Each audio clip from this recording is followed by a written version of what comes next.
morning, Eagles. Welcome back to episode 106 of Eagle News. Today is Monday, March 2nd, and happy National Chili Day. My name is Fina. And my name is Levia. Here are today's headlines. This year's film festival is What's Your Inspiration? Tells a story about something or someone that inspires you. If you have any questions, need an application, or want clarification about the contest, be sure to see Mr. Meadow. Applications were due last Friday, so if you didn't turn yours in, come during advisory and turn it in right now.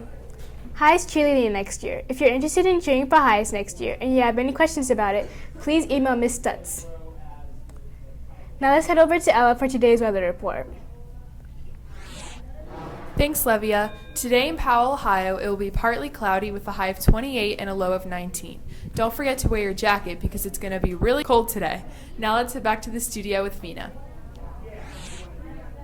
Now it's time to find out what we're having for lunch today. Let's go see Mrs. Carr and play our daily lunch report.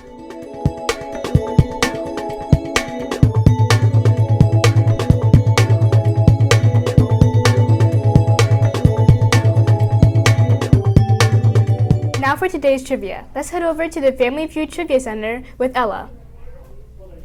Thanks, Levia. It's trivia time. Friday's number one answer was Spain. Several of you got it correct. With Friday's scores, Vogue with 278.5 points, followed by Mr. Bob and Wilson with 209.5 points, Mrs. Sloan with 197.5, and Mr. Burston with 104.5.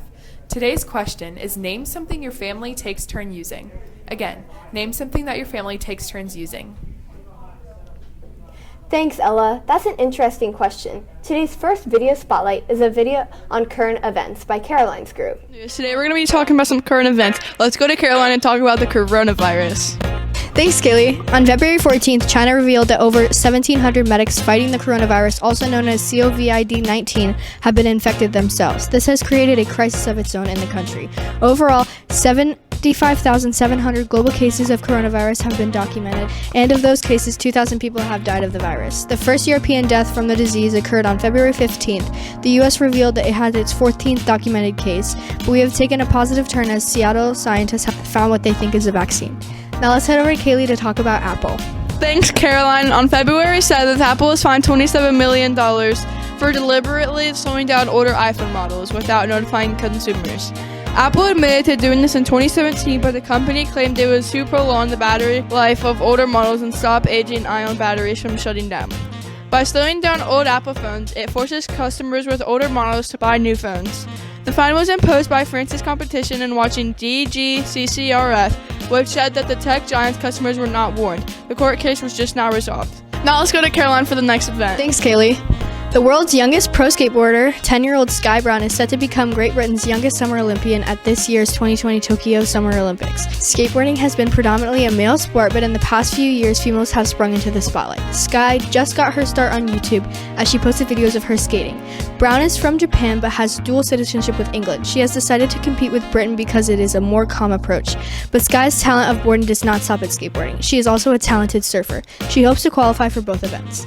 Now let's head back to Kaylee. Thanks, Caroline, and thanks for watching, Eagles. I hope you learned some fun facts about our current events. Bye. Wow, that video was very informative. Thanks for letting us know about that topic. It's time for the Inklings writing competition. Our district-wide writing competition, open to all students in grades 3rd through 8th. There are 3 categories: poetry, fiction, and argumentative essay. All submissions are due to Mrs. Wolf by Friday, March 6th at 2:45 p.m. If you have any questions, stop in Mrs. Wolf's room. Now let's head over to Ella in the This Day in History studio for our daily history report. Thanks, Levia. On this day in history, in Theodore Geisel, mostly known as Dr. Seuss, he was born. He made the most adored children's books such as Green Eggs and Ham and Cat in the Hat. He wrote 48 books, including those for adults, that sold well over 200 million copies and printed in multiple languages. Dr. Seuss's books are known for their amusing rhymes and unusual characters that have names like the Lorax and live in places like Whoville. The first book, And to Think I Saw It on Mulberry Street, was rejected by over 24 publishing companies before making it to print until 1937. Now let's head back to Fina in the studio. Thank you, Ella. Now please stand for the Pledge of Allegiance.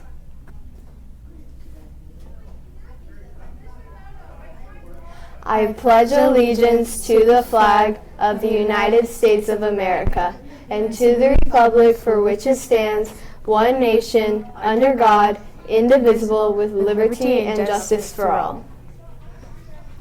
We want to leave you with this thought of the day. Just like your body needs exercise, so does your mind. You're never too old to grow and learn something new. Reminder, film festival applications are due right now during advisory. Come turn them in as soon as possible if you want to participate in the competition. That's it for episode 106 of Eagle News. My name is Fina. My name is Levia. And my name is Ella. Have a magnificent Monday, Eagles. Bye. Bye.